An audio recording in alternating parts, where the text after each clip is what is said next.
The 4 steps to success. The first step to success is good ideas. You must be a collector of good ideas. Here's where my mentor did me the greatest of service, and that was keeping a journal of good ideas. Here's what he said: don't trust your memory. What classic information. Don't trust your memory. If a good idea comes, jot it down. 1, so you can review it. 2, so that you capture it. It won't be lost. So all those years back then, I started keeping a journal. I got journals you wouldn't believe. Little cheap ones when I first started. Remember the Greg shorthand? Little books, little spiral things? I used those.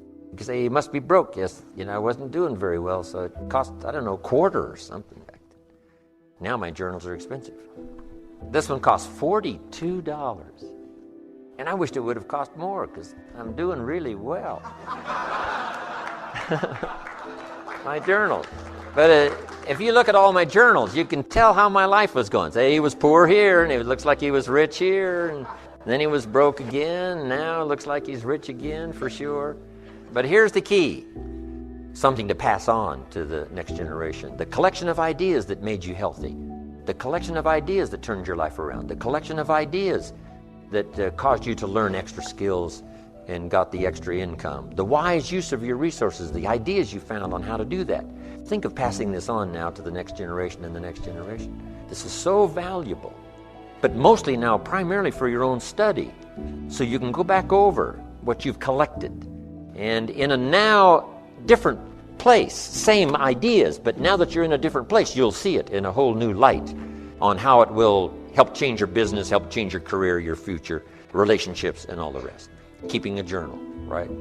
Now this is for serious students. Non-serious students don't need to keep a journal. But for serious students that are serious about their health and serious about their future, serious about gathering things to make a contribution to others, keeping a journal. That's important. A collection of good ideas, first step to success. Here's the next step, a good plan. You got to have a good plan. You got to have a good health plan. My mentor asked me when I'm 25, Mr. Owen, what's your current plan for your financial future? And I said, I don't have one. Right? And that was obvious. I said, you got to create a plan, a good financial plan.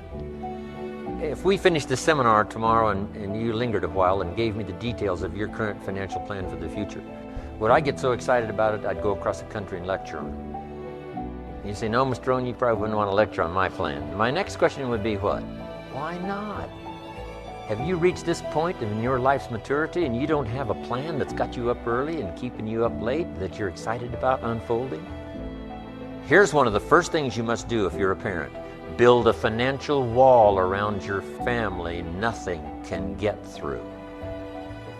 Build a financial wall around your family nothing can get through. Now there's other protections that a parent must engage in. But here's one of the first ones, since it's so possible living in America. A financial wall around your family nothing can get through. Got to have a good health plan. You can't be out of breath after the year 2000. You got to have the vitality, right? You got to have the breath. You got to have the vitality. So you got to have a good health plan. You got to have a good financial plan. So number 1 is good ideas. Number 2 is good plans. Here's number 3. Learning to handle the passing of time. That's one of the big challenges in everybody's life. Learning to handle the passing of time. And then here's number 4, the solving of problems. And that's what life is all about. Taking them on, finding solutions, executing, recording progress. You see, that's what's challenging, to be involved in a situation that makes you grow. If that situation is success, keep growing to be bigger than your fortune. If that situation is failure, keep growing until you're bigger than the problem. Keep growing, keep becoming, keep doing it until. Now there are 2 qualities that can increase your chances of success. 2 very important qualities. Number 1, patience. Number 2, persistence. Patience is what? Learning to handle the passing of time. Now, once you've had an appetite for success and you start going for it, now you've got to learn to handle the passing of time. Here's why. It takes time. It takes time to build a life. It takes time to build an enterprise. It takes time to get through school. It takes time to develop and grow. So give your enterprise time. Give your business time. If you're in management, give your people time. If you're a parent, give your kids time. Don't be too short, too quick. Give them time. Now, not forever, but time. It takes time. Here's the ultimate challenge. You've got to have patience with yourself. It takes time to make changes in habit and discipline. It takes time to correct old errors in judgment and to finally give up old blame and pick up new responsibility. I'm telling you, it took me some time. So have patience with yourself, number one. And number two, while you're dealing with the passing of time, number two is to keep doing it. Be persistent. Be tenacious. Keep doing it until.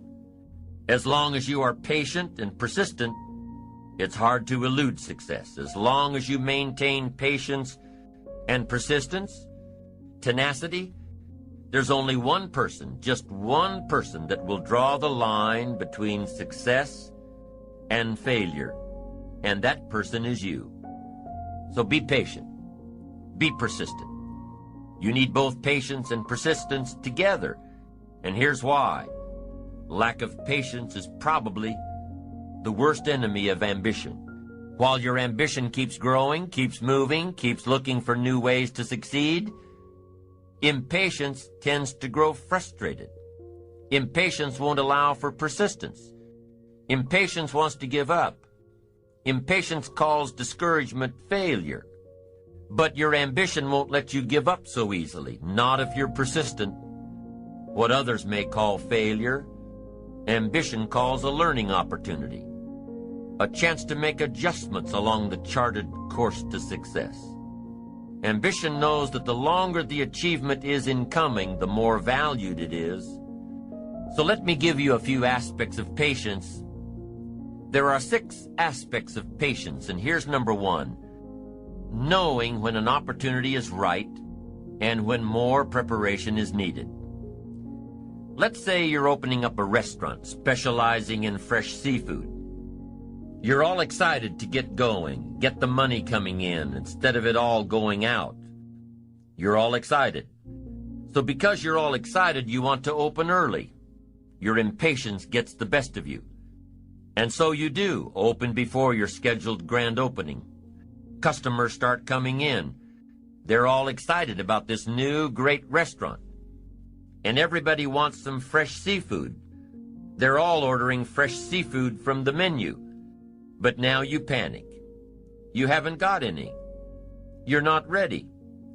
The fresh seafood shipment won't come in for a week. Impatience has just killed the restaurant.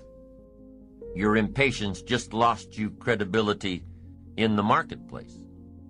That's number 1. Be patient in knowing the difference between when the opportunity is right and when more work needs to be done. Here's number 2. Remain alert, even if opportunity doesn't come right away. Make sure that your patience allows you to keep your eyes open and ready for opportunity. Keep looking. Number 3, keep preparing for opportunities, even if there's a delay. Even if things aren't going just the way you think they should, keep your disappointments at bay and keep getting ready for opportunities. Be prepared. Always be prepared. Don't let impatience allow you to give up. Number 4 in patience. Don't let small disappointments discourage you. Don't let the little successes delude you. Avoid the emotional roller coaster that will always disrupt your plan. Number 5, if you're waiting on the decisions of others, be patient. You cannot control the decision-making abilities of others. Don't be frustrated about what you have no control over.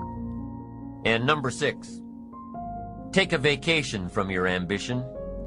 If you've been working day after day, week after week, month after month without a break, take a vacation from your ambition. The ambition will have a stronger pull than ever when you come back to it. Persistence is patience in action. Persistence is creative, always looking for new opportunities. Persistence is courageous. It doesn't give in to fear. Persistence is hopeful. It doesn't let discouragement through the door. Persistence is positive.